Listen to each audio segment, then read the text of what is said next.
Bref, jingle musical. On va parler du Venezuela. Comment est-ce qu'un coup d'État raté a pu non seulement lancer une dynastie politique, mais aussi créer tout un système de survie basé sur la théorie du complot. C'est toute l'histoire qu'on va décortiquer ensemble.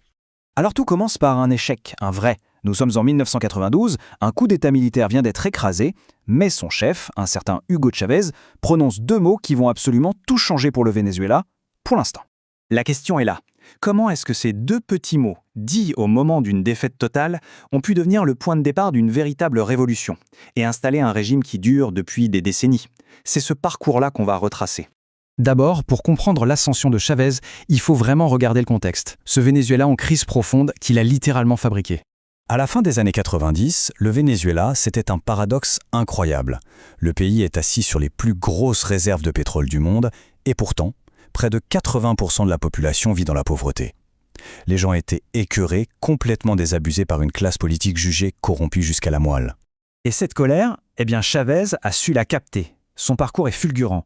Il passe de sa cellule de prison au palais présidentiel en quelques années à peine. Pourquoi?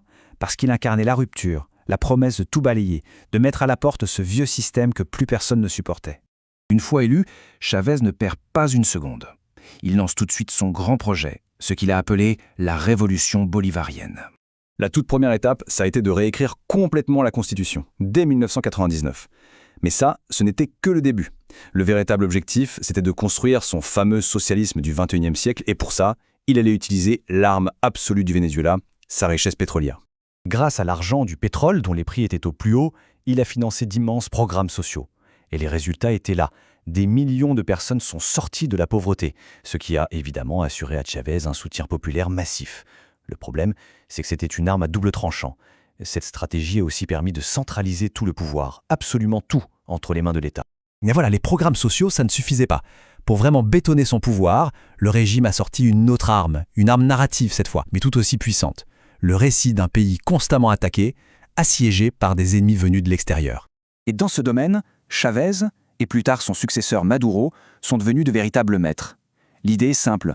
Pour chaque problème du pays, il y a un coupable tout désigné, l'ennemi extérieur, avec en tête de liste, bien sûr, les États-Unis.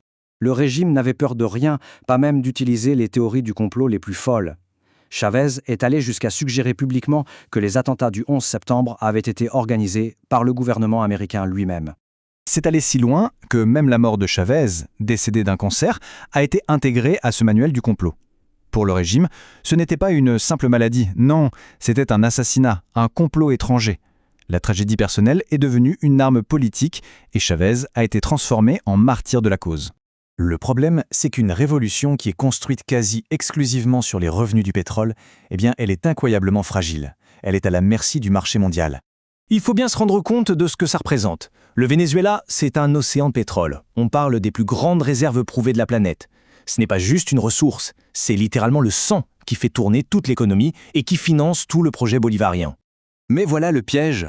Cette dépendance totale au pétrole, c'était une bombe à retardement. Et quand les prix se sont effondrés à partir de 2014, la bombe a explosé. Et les conséquences pour le pays ont été apocalyptiques. Logiquement, quand les revenus du pétrole ont chuté, toute l'économie a plongé. C'était une chute libre qui a déclenché une réaction en chaîne, crise sociale, crise politique, crise humanitaire. Pour essayer de gérer la crise, le gouvernement a fait ce qu'il ne faut jamais faire. Il s'est mis à imprimer de la monnaie encore et encore. Résultat, une hyperinflation de plus de 130 000% pour la seule année 2018. L'argent ne valait plus rien. L'épargne de toute une population s'est évaporée en quelques mois. C'est dans ce contexte que Nicolás Maduro hérite du pouvoir. L'État est déjà en train de s'effondrer. Pour lui, il n'y a qu'une seule option pour se maintenir, reprendre le manuel du complot de son prédécesseur et l'appliquer de manière encore plus intense. Alors quand des manifestations éclatent partout et qu'on l'accuse de fraude électorale, quelle est la réponse de Maduro? Ce n'est pas sa faute bien sûr, c'est celle d'un vaste complot mondial qui impliquerait, pêle-mêle, le sionisme et la CIA.